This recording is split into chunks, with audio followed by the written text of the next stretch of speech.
Assalamualaikum warahmatullahi wabarakatuh. Selamat malam karena siarannya kita pada malam hari ini. Dimanapun Anda berada, para Maxioners, selamat malam. Bersama saya, di samping saya ini adalah Opa Aris, lebih terkenal dipanggil Opa.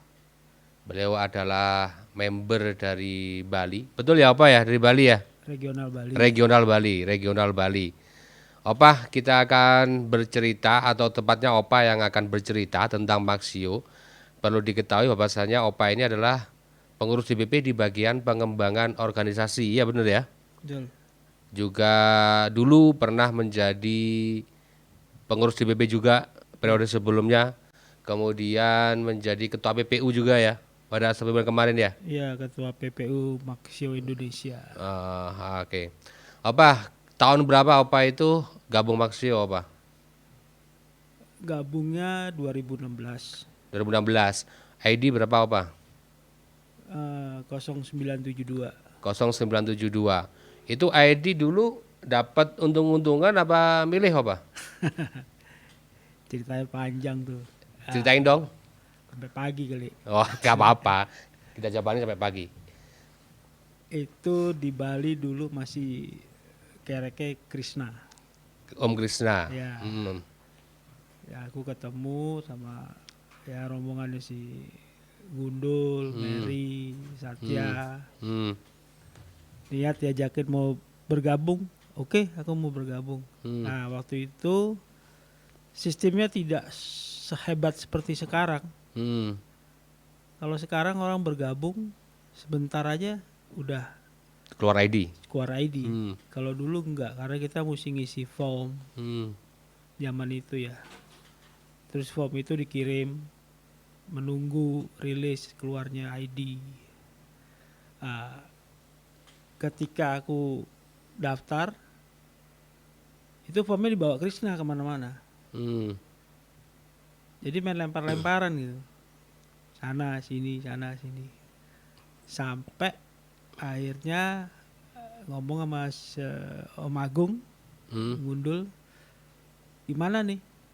Saya Gundul bilang, ya udah sini kasih Satya aja, biar Satya yang ngurus. Om Satya.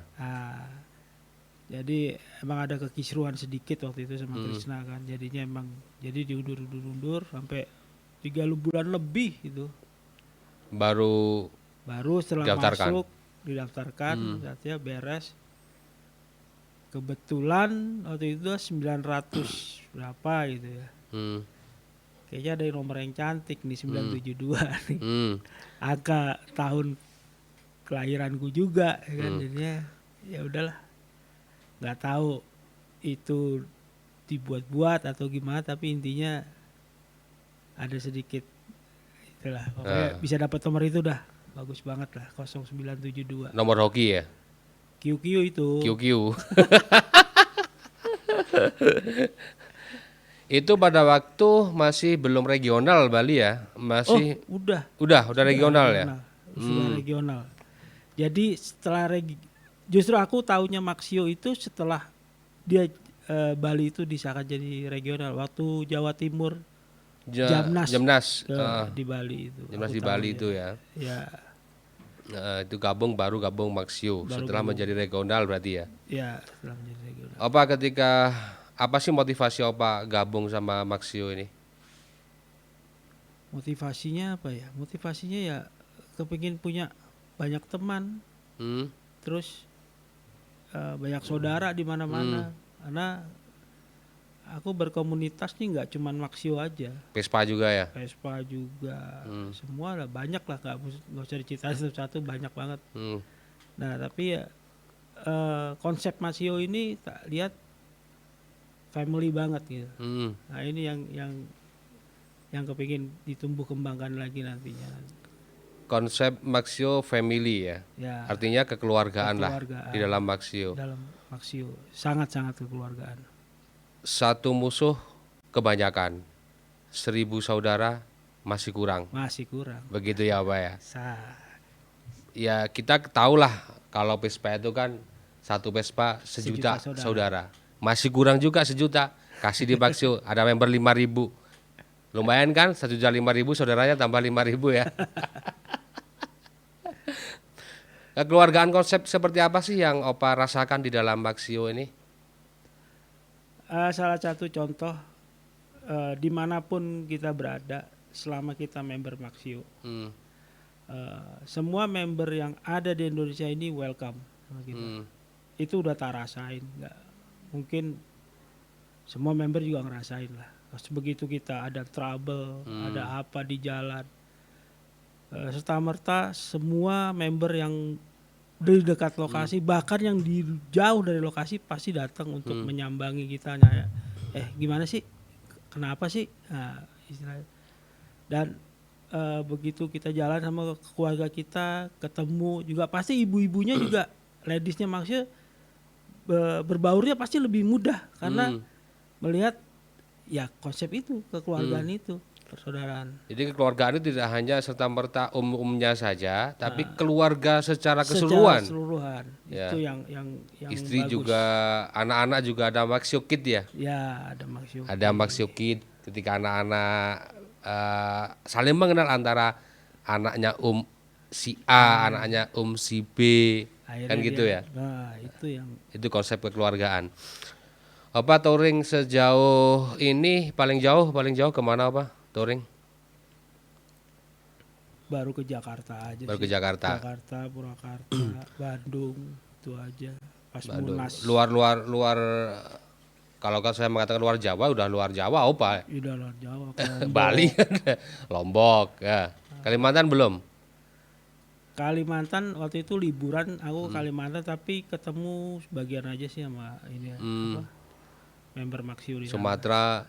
Sumatera belum. Papua Belum. Next ya. Next Harus touring sampai Papua ini Opa ini. Bukannya touring, kayaknya lebih ke kerjaan di bidangku kali nanti. Oh gitu. Begitu deklar di mana-mana itu kan nanti ya kita lihat lah. Oh ya, selaku pengembangan organisasi ya. Ya. Apa? Karena kita sudah menyinggung pengembangan organisasi, kira-kira konsep pengembangan apa yang akan dilakukan oleh pengurus DPP saat ini? Karena apa selaku di bagian tersebut? Ya, salah satunya Maxio Indonesia dulu lah. Indonesia ini banyak pulau. Satu pulau banyak sekali wilayah-wilayah seperti kabupaten atau provinsi lah. Kalau ngeliat ke regional berarti ke arah provinsi. Tapi kalau udah ke chapter kali ke apa ya? Kabupatennya kota. Yang sudah mulai banyak mau berdiri sendiri dengan konsepnya dia masing-masing. Jadinya tidak menutup kemungkinan semakin banyak. Contoh yang terakhir kemarin yang belum hilang capeknya ini. Saya Prabu juga mungkin belum hilang capeknya kita dari Wonosobo kan? Ya. Itu udah chapter terbaru kita yang ke-39. Ada berapa chapter berarti? 39 sampai regionalnya ada 11. Yang masih banyak yang menunggu mereka untuk deklarasi ya. Masih segini lah kira-kira. Yang menunggu di ACC untuk deklarasi. Apa tugasnya dari DPP bagian pengembangan organisasi itu apa sih tugasnya? Pertama-tama menguji kelayakan suatu area untuk menjadi chapter atau satu area untuk menjadi regional. Itu pertama. Terus melihat atau meng-ACC konsep-konsep apa yang dia ajukan ke kita supaya dia menjadi chapter atau dia menjadi member. Dari situ dulu kita lihat.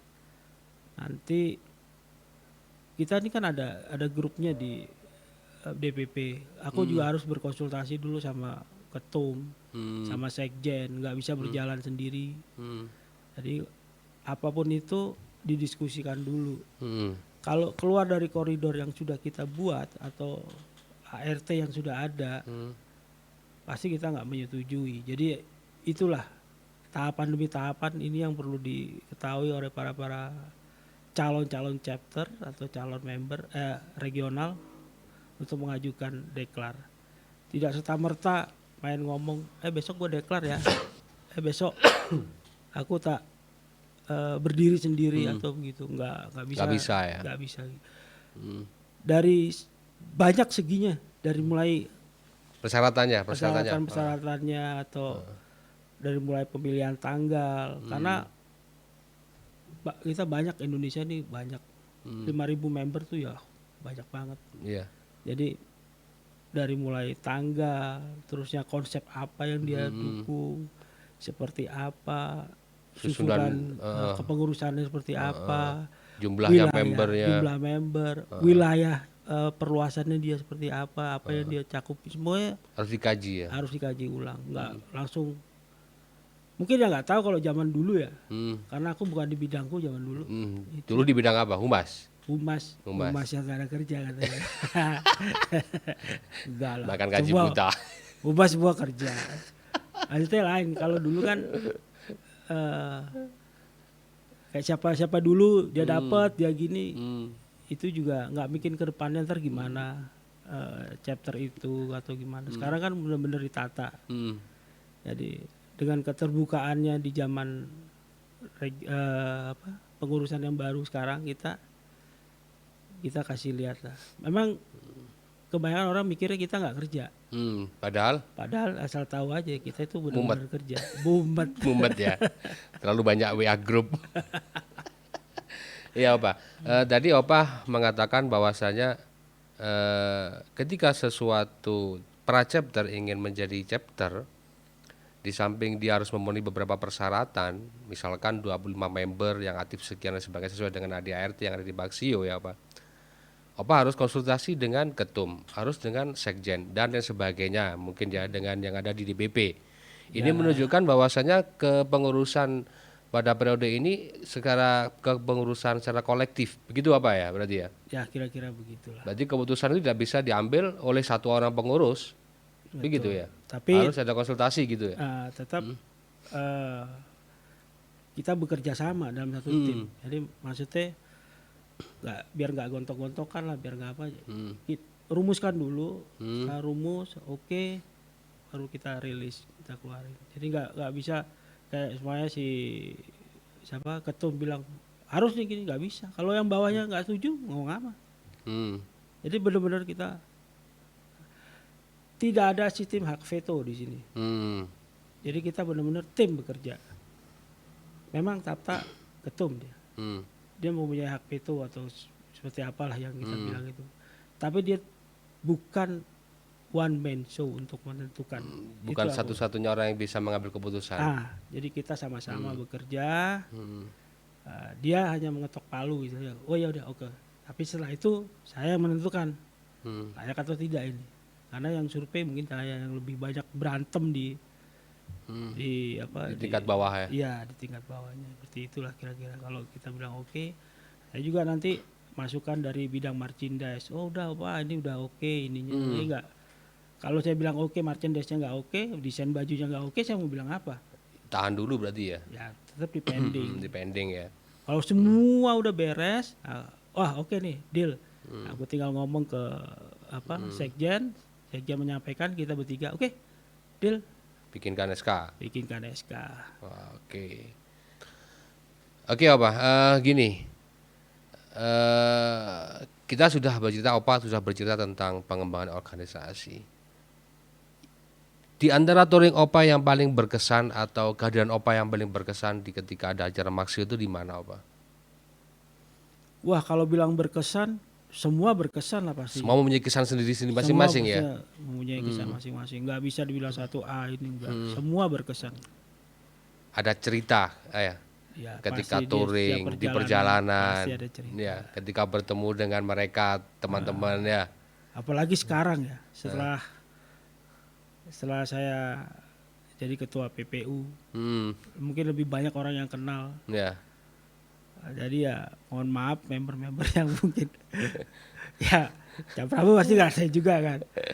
Kita nggak begitu, kita kenal dia, tapi kita nggak begitu mengenal dia. Nggak begitu tahu namanya. Tahu namanya tapi nggak tahu orangnya. Tiba-tiba meluk dia bilang, Opa, oh iya gimana? Tapi berpikir siapa nih? Tapi mana ini? Itulah keunikannya. Jadi kita merasa saudara jauh ketemu. Saudara jauh tapi nggak tahu namanya gitu ya. Enggak lah, insya Allah aku kenal semua lah, mudah-mudahan. Semuanya berkesan ketika touring, ketika bertemu di lokasi, bahkan Iya. ketika balik ke rumah pun, ya kan? Iya, Semua pasti. berkesan. Kayak sekarang balik ke rumah dari mana kemarin? Wonosobo. Dari Wonosobo, balik ke rumah naik Vespa. Ini sangat berkesan sekali. Dari Wonosobo menuju ke Bali naik Vespa single touring ya. Iyalah. Single touring. Ya, inilah opah, orang tua yang menolak tua. Ya, generasi menolak tua. Nggak mau dikatakan tua, panggilannya belum opah. tua lah. Oh, belum tua ya? Belum lah. Kelahiran tahun berapa? 85 ya? 72. Oh, 72. 72 Masa belum belum tua lah ya. Belum lah. Belum, cuma sudah beruban gitu aja. Kelihatannya aja tua ya. Kelihatannya. Opah, harapan untuk Maxio ke depan ini seperti apa, Pak? Tetap mengedepankan kekeluargaan. Kekeluargaan. Itu yang tak mau jadi maksud. Jangan keluar dari koridor itu yang sudah kita canangkan. Itu aja. Karena Maxio itu dibentuk berdasarkan kekeluargaan gitu ya. Betul. Kalau kita bahas kekeluargaan ini panjang apa konsepnya ya. Panjang. Udah. Itu bukan bidangku juga bentuknya pun bahas itu. Artinya berarti dalam kekeluargaan itu dalam berkasih sayang, saling merasakan gitu ya Pak ya. Oke Pak, terima kasih atas wawancara kita, podcast kita pada malam hari ini. Ini saya culik Opa mau berangkat juga ke Bali ya, balik ke Bali Opa ya.